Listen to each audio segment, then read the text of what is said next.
آپ جو پاکستان کی وکلا کمیونٹی جتنی آپ کے اوپر ذمہ داری ہے، میں نہیں سمجھتا کہ پاکستان کی تاریخ میں کبھی بھی پہلے اتنی ذمہ داری کسی پہ بھی تھی۔ پاکستان کی آزادی کی تحریک چلی تھی، اس میں وکلا کا بہت بڑا رول تھا، اور آج جو پاکستان کی حقیقی آزادی کی تحریک ہے، اس میں آپ کا سب سے زیادہ، اگر آپ سارے پاکستان کے پروفیشنز کو ایک طرف رکھتے ہیں تو پاکستان کے وکیلوں کا سب سے بڑا رول ہے۔ 7 مارچ کو امریکی under secretary of state for South Asia, اس کی میٹنگ ہوتی ہے پاکستان ایمبیسڈر سے واشنگٹن میں۔ وہ پاکستان کے ایمبیسڈر کو کہتا ہے کہ عمران خان روس کیوں گیا تھا،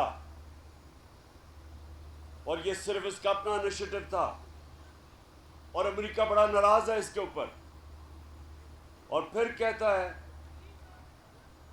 کہ عمران خان کو اگر آپ نے نہ ہٹایا، نو کانفیڈنس کی موشن میں، یہ جو ٹیبل ہو رہی ہے اسمبلی میں، ابھی ہوئی نہیں تھی 7 کو نو کانفیڈنس موشن ابھی ٹیبل نہیں ہوئی تھی، وہ تب آ کے کہتا ہے ایک دن پہلے کہ اس نو کانفیڈنس موشن میں اگر آپ عمران خان کو نہیں ہٹائیں گے تو پاکستان کو بڑی مشکلوں کا سامنا کرنا پڑے گا، اور پھر کہتا ہے اگر ہٹا دو گے تو معاف کر دیا جائے گا پاکستان۔ 7 کو یہ ہوتا ہے، 8 کو نو کانفیڈنس ٹیبل ہوتا ہے اسمبلی میں، اور ایک دم ہمارے اتحادیوں کو بھی خیال آتا ہے کہ اوہو یہ تو حکومت بہت بری ہے، اور ہمارے لوٹے جو کہ 15-20 تھے، جو کہ جن میں سے امریکن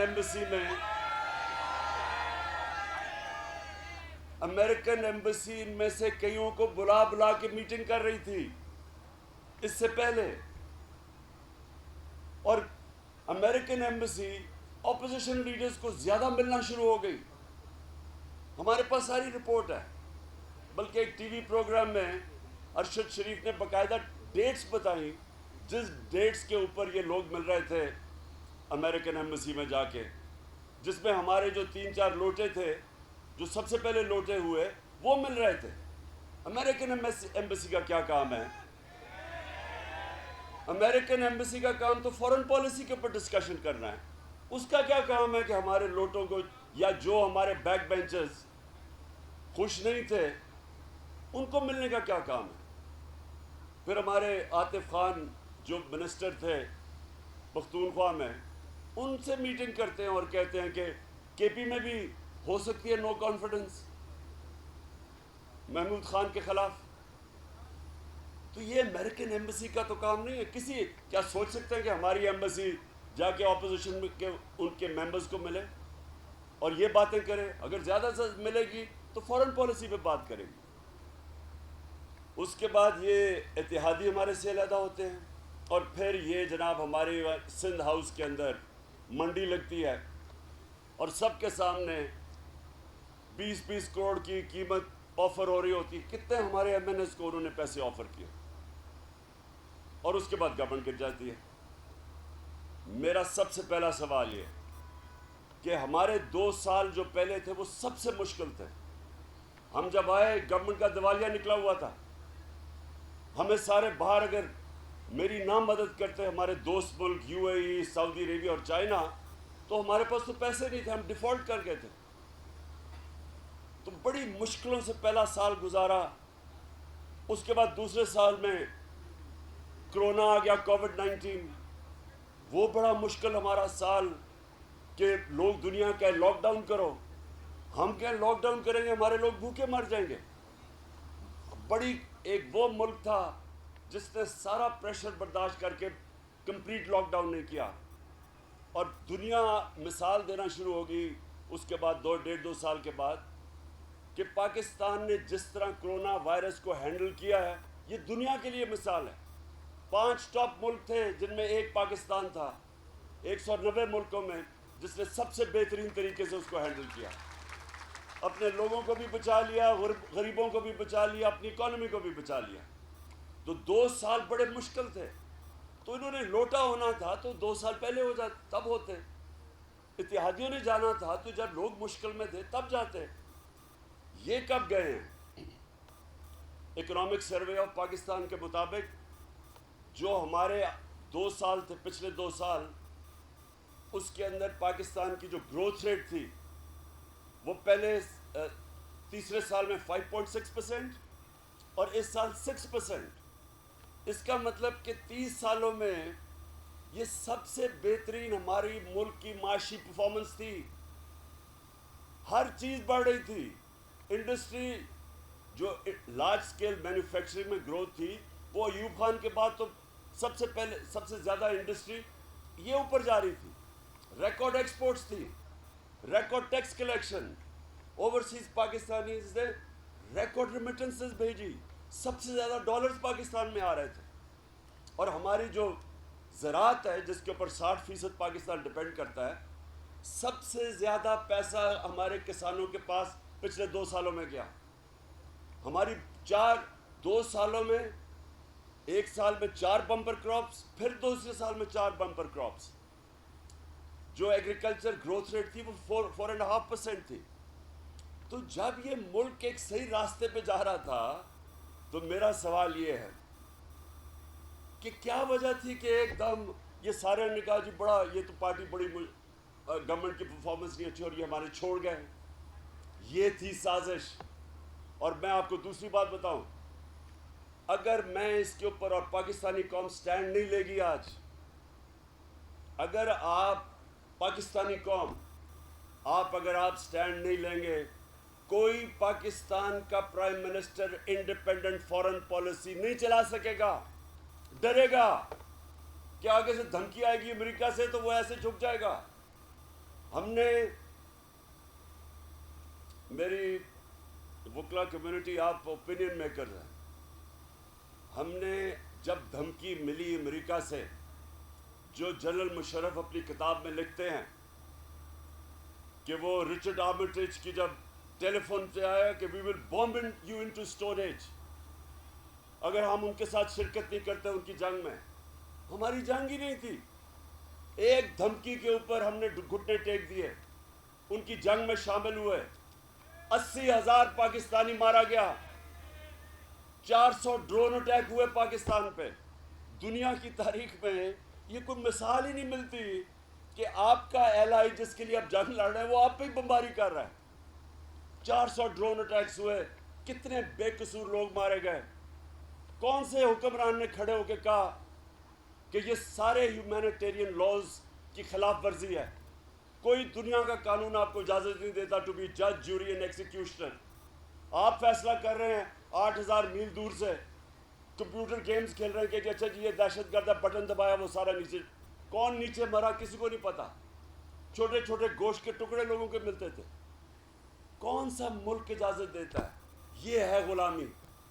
اور اس غلامی کے اگینسٹ میں کھڑا تھا. میرے لیے بھی بڑا آسان تھا کہ ان کو کہتا جی میں روس نہیں جاتا. اور روس، اب یہ سنیں ذرا، آج انہوں نے جو پٹرول کی اور ڈیزل کی قیمت بڑھائی ہے جس کا ساری اکانومی کے اوپر افیکٹ پڑے گا، بیچارہ نچلا طبقہ پس جائے گا، سفید پوش پس جائے گا. اس کے جو ریپرکشنز آئیں گے، اس کی جو انفلیشن ہے 30% سے اوپر انفلیشن جائے گی. 30% اوپر انفلیشن کا مطلب کہ جو تنخواہیں ہیں لوگوں کی، جو تنخواہ دار طبقہ خاص طور پہ، وہ کیسے گزارا کرے گا؟ تو ہم کیوں گئے تھے روس؟ ہمیں روس سے، ہم تعلقات ٹھیک کر رہے تھے، ہم نے گیس لینی تھی. ہم نے وہاں سے، روس سے گندم 20 لاکھ ٹن گندم لینی تھی. اور پھر جب ہم وہاں گئے تو پتہ چلا کہ وہ ہمیں 30% کم کے اوپر ہمیں تیل دیں گے. تو ہمارے لیے تو روس کی ٹرپ اس لیے امپورٹنٹ تھی کہ میرے لوگوں کے لیے فائدہ تھا، مجھے ذات کا تو کوئی فائدہ نہیں تھا. امریکہ حکم کرے کہ جی نہیں آپ کیوں روس گئے ہیں. اور ہندوستان کو جو ان کا اسٹریٹجک ایلائی ہے، ان کی اکنامک اور ملٹری پارٹنرشپ ہے ہندوستان سے. ہندوستان آج 40% کم قیمت پہ روس سے تیل خرید رہا ہے. آج انہوں نے، ہم نے جب یہ پتہ نہیں کتنی، تقریباً 88 یا 90 روپے ہم نے جب اس کی قیمت بڑھائی ہے تیل اور ڈیزل کی، ہندوستان نے 25 روپے لیٹر کم کی ہے قیمت، کیونکہ روس سے تیل مل رہا ہے ان کو، ہمیں کیوں نہیں اجازت؟ تو میرا سب سے بڑا مشکل، میں کبھی کسی بلیو ہی نہیں کرتا کہ کسی ملک سے ہماری دشمنی ہو، میں ملٹری سلوشن میں مانتا ہی نہیں ہوں، میں سمجھتا ہوں ہمارے سب سے اچھے تعلقات ہونے چاہیے۔ ہندوستان سے کوشش کی ہم نے تعلقات اچھے کرنے کی، بدقسمتی سے وہاں ایک ریسسٹ فیشسٹ بی جے پی حکومت تھی، اور وہ انہوں نے پھر کشمیر سے جو 5 اگست 2019 میں ان کی اسٹیٹہڈ دور ختم کی، تو ہمیں تعلقات توڑنے پڑے، لیکن اس سے پہلے کوشش کی کہ ان سے ہم بات چیت سے اپنے مسئلے حل کریں۔ تو امریکہ تو میں تو سب سے بہتر جانتا ہوں امریکنوں کو، امریکنوں کے سامنے اگر آپ ان کے جھکتے جائیں گے وہ آپ کو ڈو مور کہتے جائیں گے، آپ کو اپنے حقوق کے لیے کھڑا ہونا پڑتا ہے، اپنے ملک کے لیے مفادات کے لیے آپ سٹینڈ لیں گے، وہ آپ کی عزت کریں گے، آپ ان کے جوتے پالش کریں گے، وہ آپ کو حقارت سے دیکھیں گے، میں ان کا مائنڈ سیٹ جانتا ہوں۔ تو وہ جو ڈونلڈ لو نے جب میسج دی کہ جی دھمکی دی کہ پرائم منسٹر کو ریموو کرو، تو وہ تو امبیسڈر کو کہہ رہا تھا جو میرے نیچے تھا، وہ فورن آفس تو میرے نیچے ہے، تو دھمکی کس کو دے رہا تھا کہ عمران خان کو ریموو کرو؟ جس کو بھی وہ کہہ رہا تھا ایکشن شروع ہو گیا اس کے بعد۔ اور سب سے امپورٹنٹ چیز آپ کے لیے، میں اپنے وکلا کو کہتا ہوں کہ آپ یہ کہہ رہے ہیں نا کہ کانسٹیٹیوشن، کیا کانسٹیٹیوشن یہ الاؤ کرتی ہے کہ آپ کی منڈی لگی ہوئی ہے سندھ ہاؤس کے اندر 20 کروڑ کے اوپر آپ کے ایم این ایس بک رہے ہیں؟ یہ کون سی کانسٹیٹیوشن الاؤ کرتی ہے؟ اور کانسٹیٹیوشن الاؤ کرتی ہے کہ نیشنل سیکیورٹی کاؤنسل نے تسلیم کیا کہ مداخلت ہوئی ہے، تو جب مداخلت ہوئی ہے اور اس کے پاس آپ کے پاس پوری ایویڈنس ہے کہ یہ اس سے پہلے پوری گیم مان رہی تھی، تو کیا اس کے اوپر انکوائری نہیں ہونی چاہیے تھی؟ کیا جو ہم نے سپریم کورٹ کے چیف جسٹس کو پاکستان کے پریزیڈنٹ نے وہ مراسلہ بھیجا ہے، وہ سائفر بھیجا ہے، تو کیا ان کو انویسٹیگیٹ نہیں کرنا چاہیے کہ اتنا بڑا رجیم چینج؟ اور کیا پاکستان پہلا ملک ہے جدھر امریکہ نے رجیم چینج کروایا ہے؟ مصدق کا پرائم منسٹر کو چینج کیا انہوں نے 1950s میں، ایران کے اندر جب شاہ فران کو لے کے آئے، چلی میں لیندے کو چینج کیا، سینٹرل امریکہ اور ساؤتھ امریکہ میں ریگولر رجیم چینجز تھے، تو کیا یہ پہلی دفعہ تو نہیں ہوا؟ لیکن اگر ہم اس وقت سٹینڈ نہیں لیتے تو میں پھر سے آپ کو کہتا ہوں، جو بھی پاکستان کا پرائم منسٹر آئے گا جب اس کو دھمکی ملے گی وہ بھی وہی کرے گا جو جنرل مشرف نے کیا، ایک ہی ٹیلی فون کال کے اوپر سب کچھ، اپنے ملک کے مفادات کو قربان کرے گا کسی اور کی فورن پالیسی کے لیے۔ فورن پالیسی ہوتی ہے اپنے لوگوں کے فائدوں کے لیے، کسی اور کے لیے قربانیاں دینے کے لیے آپ کی فورن پالیسی نہیں ہوتی۔ اور یہاں میں بار بار ہندوستان کی فورن پالیسی کو، ہمارے سامنے آزاد ہوا تھا، دیکھیں ان کی فورن پالیسی، خوددار فورن پالیسی، وہ کسی سے ڈکٹیشن نہیں لیتے، انہوں نے سیدھا سیدھا کہہ دیا۔ ہندوستان کا ایک فورن فائنانس منسٹر کا اس کی، یا فورن منسٹر، میں اس کی یوٹیوب کے اوپر اس کی انٹرویو دیکھ رہا تھا، اس نے کھل کے ان کو کہا کہ ہمارے ملک کا یہ انٹرسٹ ہے، یہ آپ کی یورپین جنگ ہے، یوکرین سے ہمارا کوئی تعلق نہیں، ہم نے اپنے لوگوں کو، اپنی غربت کو دیکھنا ہے۔ تو سب سے پہلے میں یہ واضح کر دوں کہ دیکھیں یہ ہم ایکسیپٹ کر گئے، یہ سمجھ جائیں کہ آپ نے کسی دوسرے ملک کی امپورٹڈ حکومت کو ایکسیپٹ کر کے ایک اللیگل انکانسٹیٹیوشن چیز کو آپ کو ایکسیپٹ کر لیا، آپ نے راستہ کھول دیا آگے اس طرح ہونے کے لیے، آگے بھی۔ اچھا اب میں دوسری طرف آتا ہوں۔ شعیب آپ نے مجھے کہا کہ باقی یہ موجودہ سچویشن کو آپ کے سامنے رکھوں۔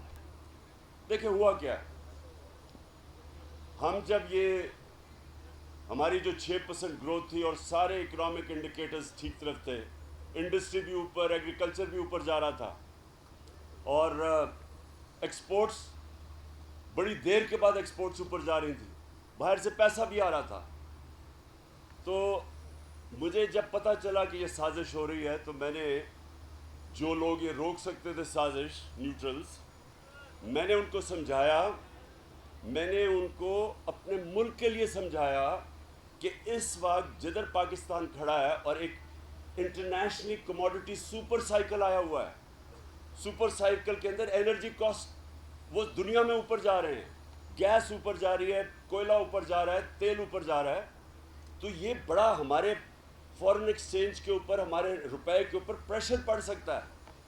تو کسی قسم کی اس وقت ڈی سٹیبلائزیشن نہ ہونے دیں، یہ سنبھالا نہیں جائے گا. یہ میں نے کہا، پھر شوکت ترین کو میں نے کہا کہ ان کو ایکسپلین کرو کہ یہاں نیوٹرل رہنے کا ٹائم نہیں ہے. اگر آپ یہ ایک دفعہ یہ ہو گئی سازش کامیاب تو اس کا ڈائریکٹ امپیکٹ آپ کی اکانومی پہ پڑے گا.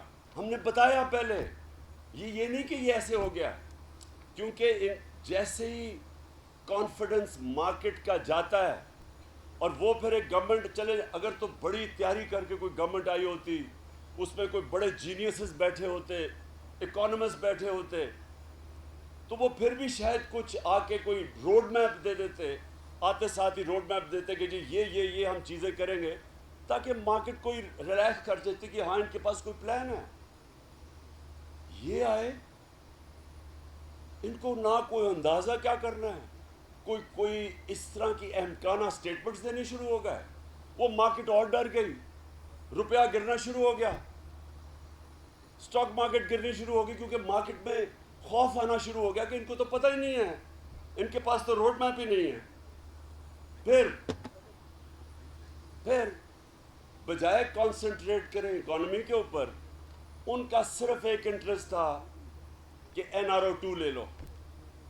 کرپشن کے کیسز ایف آئی سب سے زیادہ جو ظلم ہوا ہے نا، میں کیونکہ دیکھیں رول آف لا کی سب سے بڑی ذمہ داری ہے پاکستان کی عدلیہ کے اوپر اور پاکستان کی وکلا کمیونٹی کے اوپر.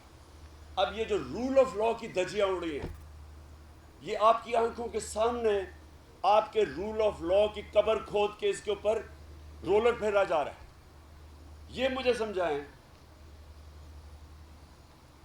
کہ 16 ارب روپے کے کیسز، ایف آئی اے کے کیسز، اور cases black and white cases کہ سمپلی ایک نوکروں کے نام پہ پیسہ آ رہا ہے اور وہ پھر شہباز شریف کی فیملی میں ڈسٹریبیوٹ ہو رہا ہے. یہ اوپن اینڈ شٹ کیس تھا. پہلے تو یہ 1 سال پہلے فیصلہ ہو جانا چاہیے تھا، وہ کیس ہی نہیں لگتا تھا، لمبی ڈیٹس مل جاتی تھی. طاقتور کے لیے تو ہمارے لیے ملک میں ان کو قانون کے نیچے لانا ایک جہاد ہے. طاقتور قانون کے نیچے نہیں آتا. میں نے 3 سال کوشش کرتا رہا کہ یہ جو، اور ہمارے زمانے کے کیسز نہیں تھے، یہ میں سب کو آپ کو بتا دوں. کہتے ہیں نا جی انتقامی کارروائی ہے، وہ کیسز تو سارے ان کے دور کے تھے. وہ اسحاق ڈار ان کے دور کا بھاگا ہوا ہے، نواز شریف کے بیٹے ان کے دور کے بھاگے ہوئے ہیں، شہباز شریف کا دماد ان کے دور کے بھاگا ہوا ہے. ہم تو پاور میں نہیں تھے تب. تو یہ جو کیسز ہیں، اب یہ کیسز کے پہلے تو ایف آئی اے کے کیسز سارے انہوں نے آفیسر چینج کیے. اب تک ہماری نالج کے مطابق 6 کیجولٹیز ہو چکی ہیں. 4 وہ لوگ جس میں مقصود چپڑاسی بھی تھا، اس کو وہ ہارٹ اٹیک سے گیا. اس کے جو کیش بوائز تھے، کوئی گلزار تھا وہ گیا. 4 لوگ وہ گئے. 2 جو انویسٹیگیٹرز تھے، ایک ڈاکٹر رضوان وہ ہارٹ اٹیک سے مرا، دوسرا انویسٹیگیٹر کو ہارٹ اٹیک ہوا. اور کل پتہ چلا کہ وہ جو اینٹی کرپشن کا جو فیصلہ آباد کے بڑے بڑے کرمنلز کو انویسٹیگیٹ کر رہا تھا، اس نے اپنے آپ کو خودکشی کر لی، پھانسی دے دی. تو یہ آپ کے سامنے پاکستان کا رول آف لا دفن ہو رہا ہے. اس کے بعد نیب، اب جناب نیا لا آ گیا ہے. بلے دودھ کی حفاظت کیا کریں گے آپ؟ نیب کے اوپر بیٹھ گئے ہیں شہباز شریف صاحب، ایف آئی اے کے اوپر بیٹھ گئے شہباز شریف. انہوں نے جو نیا قانون پاس کیا، سارے پرانے کیسز کرپشن کے سب ختم ہو جائیں گے، اربوں روپے کے کیسز ختم ہو جائیں گے. اور ان کے زمانے کے بنے ہوئے ہیں. یا تو کہنا کہ جی ہم نے بنائے ہیں تو کہیں اچھا جی ہم تو مخالف گورنمنٹ تھے. ان دونوں کے جو 10 سال میں یہ کیسز تب کے بنے ہوئے.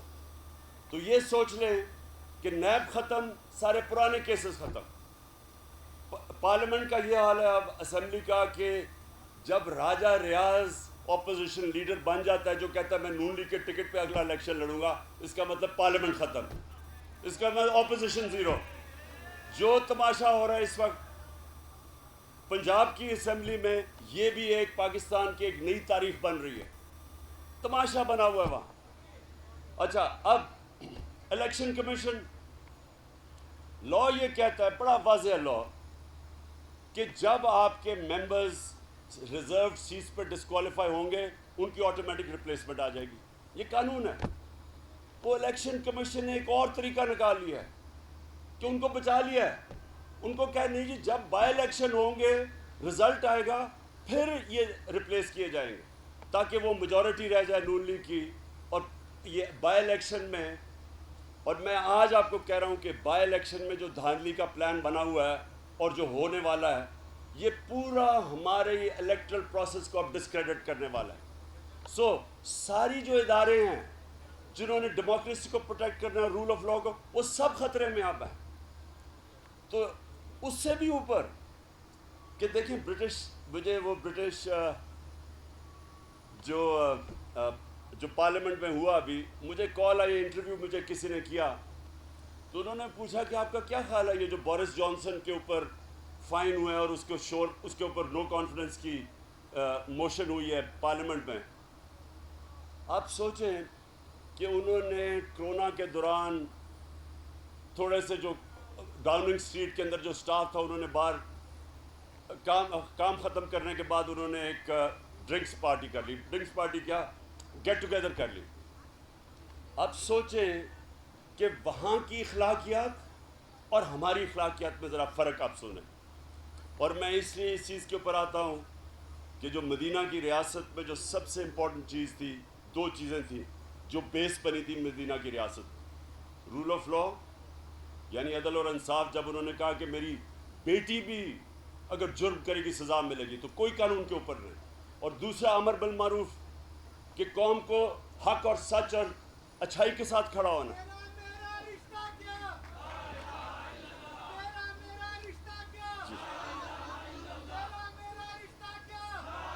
جی سنیں ذرا آپ, یہ دیکھیں کہ وہ ملک مسلمان تو ہم ہیں, امر بالمعروف کا تو ہمیں حکم ہے, رول آف لا کا ہمیں حکم ہے.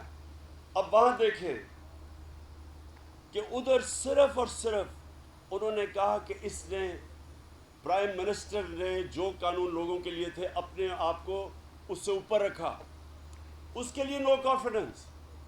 یہاں ساری قوم کے سامنے جو 30 سال سے لوگوں کے اوپر کرپشن کیسز تھے, پہلی دفعہ NRO ون لیا مشرف سے, سارے کیسز جو ان کے 2 دفعہ ان کی حکومت کرپشن پہ گئی تھی, سارے چارجز زرداری کے اوپر نواز شریف نے لگائے تھے. زرداری کو جیل نواز شریف نے ڈالا تھا کرپشن پہ. نواز شریف کے اوپر حدیبہ پیپر میں زرداری نے کیا تھا, وہ سارے جنرل مشرف نے معاف کر دیے, NRO دے دیا. اب یہ NRO 2 ہے جو 10 سالوں کے اندر سب کچھ ہے وہ معاف ہونے لگا ہے. تو میرا سب سے بڑا پوائنٹ یہ اپنی وکلا کمیونٹی سے کہ اگر یہی ہونا ہے تو وہ بیچارے جو جیلوں میں غریب بھرے ہوئے ہیں ان کا کیا قصور ہے؟ پھر ان کی تو چھوٹی چھوٹی چوریاں ہیں. اگر اربوں روپے کی چوریاں معاف کر دینی ہے تو وہ بیچاروں کا کیا قصور ہے؟ یہ بہت امپورٹنٹ ہے آپ کے لیے کہ حضرت علی رضی اللہ تعالیٰ کا اسی پہ قول ہے کہ کفر کا نظام چل جائے گا لیکن ظلم اور ناانصافی کا نظام نہیں چل سکتا. اس طرح کا نظام نہیں چل سکتا. یہ جو اکانومی ہماری ہے یہ ڈائریکٹلی ڈپینڈنٹ ہے رول آف لا پہ. آپ کا جب رول آف لا, کوئی دنیا میں ملک بتا دیں جدھر رول آف لا ہو اور وہ غریب ہو, ایک ملک مجھے بتا دیں. اور ایک ملک مجھے بتا دیں جدھر رول آف لا نہیں ہے اور وہ امیر ہے. سوئٹزرلینڈ کی کوئی وسائل نہیں ہے سوئٹزرلینڈ کے پاس. ہمارے جو ناردرن ایریاز ہیں یہ سوئٹزرلینڈ سے دگنا سائز ہے اور اس سے بہت زیادہ خوبصورت ہے کیونکہ میں نے دونوں جگہ دیکھی ہوئی ہے. سوئٹزرلینڈ صرف پہاڑوں سے اور گایوں سے اور دودھ اور وہ چیز بنا کے وہ دنیا کا خوشحال خطہ ہے. کیونکہ رول آف لا انڈیکس میں سوئٹزرلینڈ میں 99.9 رول آف لا انڈیکس ہے. آپ کو اور ہم سب کو شرم بھی آئے گی یہ سن کے کہ مسلمان دنیا شاید ہی کوئی مسلمان ملک ہے جس کا 20% سے زیادہ رول آف لا انڈیکس پہ ہے. ہم سب نیچے ہیں. ہمارا جنگل کا قانون زیادہ ہے کہ جس کی طاقت اس کی بھینس. اور یہاں آپ دیکھیں کہ یہ جو رول آف لا کی تباہی ہو رہی ہے، اس لیے آپ سب کو رول آف لا کے ساتھ پاکستان کی اخلاقیات، ہماری مورل سٹینڈرڈ جو تباہ ہو رہی ہے، کہ آپ کو جرمنی اور جاپان تباہ ہو گئے تھے سیکنڈ ورلڈ وار میں، دونوں 10-10 سال میں کھڑے ہو گئے کیونکہ وہاں اخلاقیات کو بوم نہیں کر سکے. وہ جب اخلاقیات اور موریلٹی ایک معاشرے کی انٹیکٹ ہے وہ پھر کھڑا ہو جاتا ہے.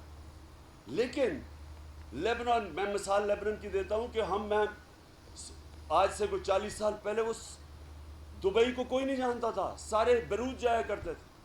سب سے مڈل ایسٹ کے اندر جو جگہ جانے کی تھی خوشحال، وہ لیبنان تھا. آج لیبنان ایک فیلڈ سٹیٹ بن گیا ہے. 70% لوگ غربت کی لکیر سے نیچے چلے گئے ہیں.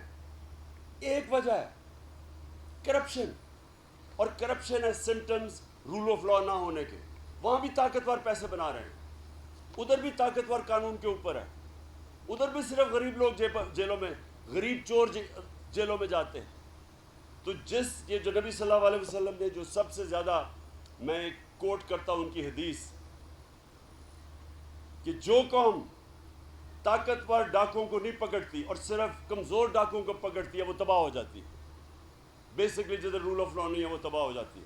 تو میں آپ سب کو آج صرف اس چیز کے اوپر لانا چاہتا ہوں کہ جو اب ہمارے ملک میں ہو رہا ہے، رول آف لا کی دھجیاں اڑ رہی ہیں، کانسٹیٹیوشن تباہ ہو رہی ہے. مجھے یہ بتائیں کہ ایک رجیم چینج ہوا،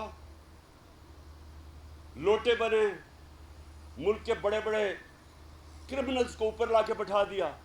اور جب ہم نے پروٹیسٹ کیا، ہماری ہمیشہ پروٹیسٹ پرامن رہی ہے. کیا میں فیملیز کو انوائٹ کروں گا اگر میں کوئی انتشار کرنا چاہتا ہوں؟ عورتیں بچے ہماری پروٹیسٹ پہ آتے ہیں. آپ نے جس نے بھی دیکھا ہوگا ڈی چوک میں فیملیز آئی ہوئی تھی. مجھے یہ بتائیں کہ پاکستان کی تاریخ میں کب اس طرح کے پرامن پروٹیسٹ کے اوپر اس طرح کی فورس استعمال کی گئی؟ میں نے مارشل لا میں بھی دیکھا. مجھے جنرل مشرف کے دور میں نے جیل گزاری 7-8 دن، یہ اس لیے کہ وہ جب عدلیہ کی آزادی کے لیے ہم نکلے تھے، تو مجھے واحد لیڈر تھا، اس کو جیل میں ڈالا. لیکن میں نے اس کے کریک ڈاؤن میں بھی کبھی اس طرح کا ظلم نہیں دیکھا جو ادھر اب ہوا. عورتوں کو جس طرح انہوں نے ٹریٹ کیا، رات کے 2 بجے گھروں میں گھس گئے. یہ کون سا قانون ہے؟ کس قانون کے مطابق؟ ایک ویڈیو آئی اور میں اس بچے سے بھی ملا ہوں، فیصل آباد میں باپ نہیں تھا، 10 سال کے بچے کو پکڑ کے جیل لے گئے. یہ کدھر ہوتا ہے؟ یہ کون سی جمہوریت میں آیا؟ یہ کون سا قانون اجازت دیتا ہے؟ سارا ملک بند کر کے رکھ دیا. ہم نے فضل الرحمان نے 2 دفعہ لانگ مارچز کی. ایک دفعہ کی وہ کام پہ ٹانگنی، اس نے جا کے لانگ مارچ کر دی، مہنگائی مارچ. مجھے یہ بتائیں کہ ہم نے ایک دفعہ کوئی کنٹینر رکھا ہو، ہم نے کوئی ان کے اوپر ٹیئر گیسنگ، یعنی ایک آدمی کو جیل میں ڈالا ہو؟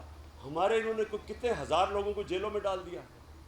میرے اوپر کوئی 8-9 FIRs ہیں. ابھی وہ کہا گیا کہ آپ کی FIRs میں ختم کروں، میرے اوپر خود کوئی 8 FIR ہوئی ہیں. اس کے اوپر ہماری ساری سینئر لیڈرشپ کے اوپر FIRs کٹی ہوئی ہیں. تو یعنی یہ کون سی جمہوریت میں ہوتا ہے؟ میں آپ سے سوال پوچھتا ہوں، کون سا قانون اجازت دیتا ہے؟ اور میں اب بڑی ایک تکڑی شو کرنے لگا ہوں. میں ابھی بتاؤں گا نہیں کہ وہ ہے کیا، لیکن کرنے لگا ہوں. میں آپ سب کو کہتا ہوں کہ آپ نے اس کے اندر شرکت کرنی ہے. اور اس لیے کرنی ہے میرے لیے نہیں کرنی, پالیٹکس کے لیے نہیں کرنی, اپنے ملک کی حقیقی آزادی کے لیے آپ نے سب نے نکلنا ہے.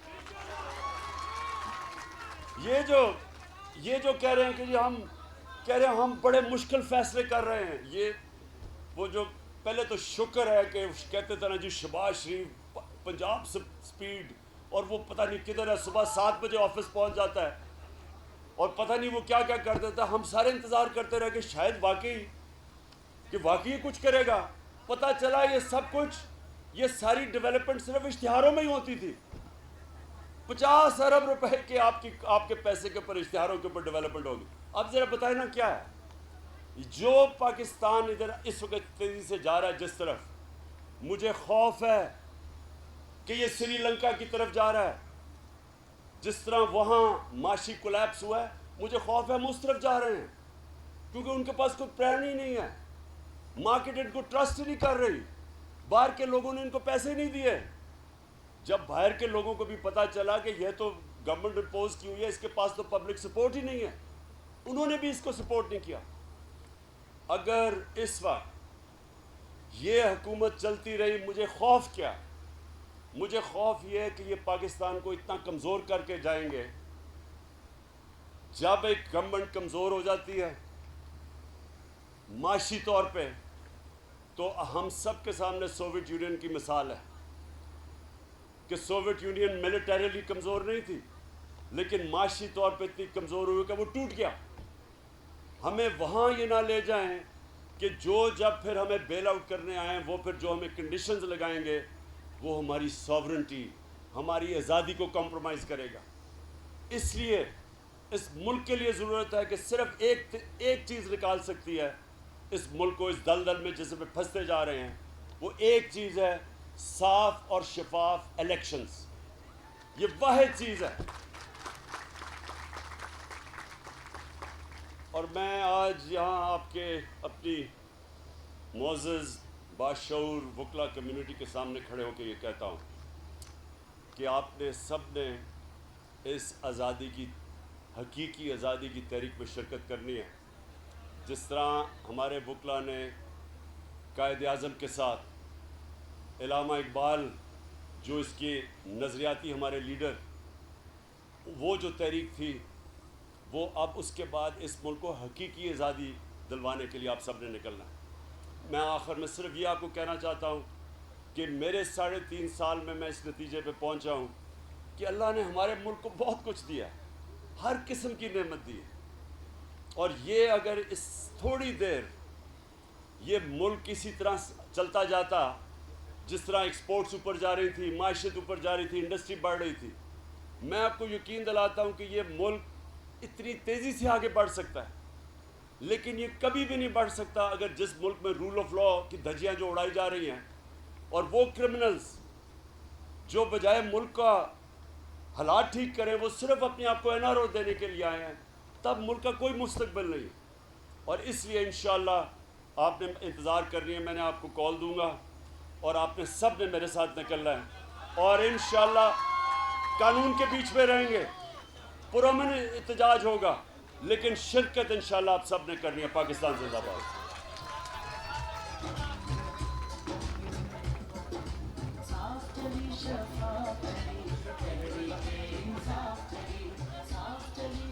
سارے دوستوں کا بے حد شکریہ. Thank you so much.